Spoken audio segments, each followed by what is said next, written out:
नमस्ते। मैं एक बार फिर आपके सामने आया हूँ। कुछ एक पॉइंट्स थे जो मुझे आपसे डिस्कस करने थे।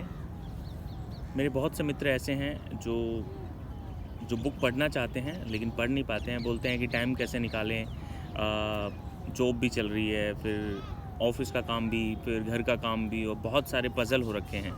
सो मैं एक चीज़ बताना चाहता हूँ कि books are your best friend.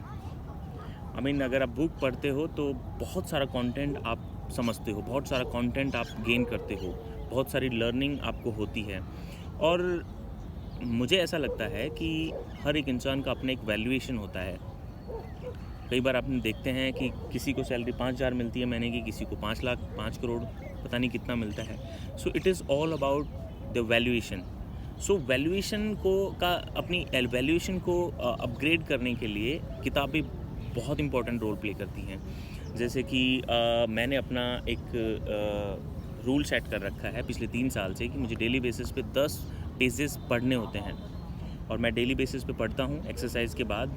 और इस तरीके से मेरी 1 महीने की एक बुक कंप्लीट हो जाती है और 1 साल में मैं 10 से 12 किताबें कंप्लीट कर लेता हूँ। और जब एक राइटर अपनी किताबें लिखता है तो उसके सराउंडिंग का सारा एक्सपीरियंस, उसके उसके उसके जीवन भर का पूरा नॉलेज, वो अपने विचार के हिसाब से, वो अपने एक्सपीरियंस के हिसाब से वो सारी चीज़ें उस बुक में डालता है। और जब आप बुक पढ़ते हो तो उस पर्टिकुलर राइटर का थॉट प्रोसेस, उस पर्टिकुलर राइटर का एक्सपीरियंस आपके पास आता है। आप उसको समझते हो, जो चीज़ अच्छी लगती है आप वो रखते हो, बेकार चीज़ को आप इग्नोर कर देते हो। तो इस तरीके से डेली बेसिस पे जब हम बुक पढ़ते हैं तो हमारे पास कंटेंट बेस आ जाता है और वो कंटेंट बेस हमें कॉन्फिडेंस प्रोवाइड करता है। और वो कॉन्फिडेंस जो होता है वो हमेशा चाहे वो फैमिली टॉक हो, चाहे वो बिज़नेस टॉक हो, चाहे वो ऑफिस वर्क हो, चाहे किसी भी तरह का काम हो, वो हमेशा वहाँ पे आपको काम आता है।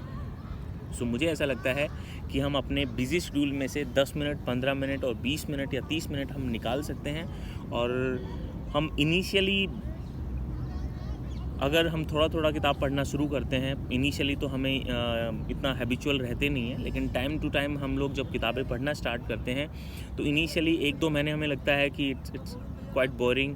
लेकिन जब धीरे-धीरे जब आप किताब पढ़ने लगते हैं, आप यूज्ड टू होते हैं, तो आपको लगेगा कि किताबें आपकी सच्ची दोस्त हैं। आप अपनी लाइफ़ का सबसे इम्पोर्टेंट टाइम जो किसी दूसरी चीज़ों में लगा रहे थे, वो थोड़ा-थोड़ा करके अपने कंटेंट बेस को बढ़ाने में, किताबें पढ़ने में लगाएंगे। सो ये एक इम्पॉर्टेंट स्टेप हो सकता है आपके लिए, क्योंकि कंटेंट बेस, नॉलेज बेस ही आपको कॉन्फिडेंस देता है। और कॉन्फिडेंस इज़ द की। चाहे किसी भी टर्म में आप समझ सकते हो। तो मुझे लगता है कि किताबें पढ़नी चाहिए, डेली बेसिस पे पढ़नी चाहिए, थोड़ा एक्सरसाइज भी करना चाहिए। जब मन साफ़ रहता है, जब हेल्थ परफेक्ट रहती है, नॉलेज बेस आपके पास रहता है, तो बड़े गेम हो सकते हैं। सो एक छोटा सा 15 मिनट या 20 मिनट का आपका एक टिप है कि आप उसमें किताबें पढ़ें, अच्छे राइटर्स की अच्छी किताबें पढ़ें और उनके एक्सपीरियंस को समझें, उनकी बातों को समझें, उनके विचारों को समझें और उन चीज़ों को आप यूटिलाइज़ कर सकते हो अपने करियर में या अपने किसी भी चीज़ में। सो आई थिंक किताबें बहुत इम्पोर्टेंट होती हैं और बहुत अच्छी होती हैं, तो हमें स्टार्ट करना चाहिए। बाकी जिसके पास जितना नॉलेज है, जिसके पास जितना अंडरस्टैंडिंग है, वो काम आता ही है। मैं आपको एक एग्जांपल बताता हूँ। हर किसी का अपना एक फ्रेंड सर्किल होता है और हर फ्रेंड सर्किल में कुछ 1-2 लोग ऐसे होते हैं जो बहुत सारा नॉलेज शो करने की कोशिश करते हैं। बाद में पता चलता है कि वो कहीं से व्हाट्सएप से उठा रहे हैं, कभी फेसबुक से उठा रहे हैं और वो चीज़ वहाँ पे परोस देते हैं। बट जब हम किताबें पढ़ते हैं रेगुलर बेसिस पे, जब हम बहुत बड़ा कंटेंट बेस बना लेते हैं, जब हमारे पास बहुत सारा डेटाबेस हो जाता है, तो हमें हमारे अंदर एक परिपक्वता आ जाती है, हमारे अंदर एक ठहराव आ जाता है, क्योंकि जितना नॉलेज हमारे पास रहता है उतनी चीज़ें मैच्योरिटी की तरफ आपको लेके जाती हैं। तो वो चीज़ें भी अवॉइड हो सकती हैं, आपका वैल्यूएशन प्रॉपरली हो सकता है। तो आई थिंक हमें किताब पढ़नी चाहिए और एक बहुत अच्छा तरीका है अपने वैल्यूएशन को बढ़ाने के लिए। नमस्ते।